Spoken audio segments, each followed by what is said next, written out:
গফরগাঁওয়ের কৃতি সন্তান বাংলাদেশ মেডিকেল কলেজের সাবেক উপাচার্য এবং বিএনপির প্রয়াত নেতা অধ্যাপক এম এ হাদির কবর জিয়ারত করেছেন ময়মনসিংহ ১০ আসনের বিএনপির দলীয় মনোনয়ন প্রত্যাশী আখতারুজ্জামান বাচ্চু।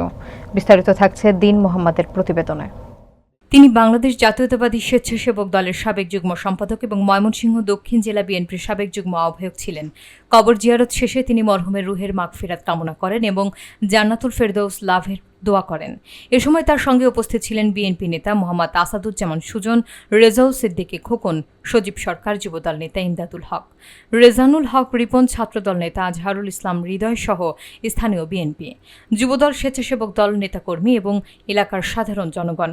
জিয়ারত শেষে আখতারুজ্জামান বাচ্চু স্থানীয় জনগণের সাথে কুশল বিনিময় করেন এবং তাদের খোঁজখবর নেন।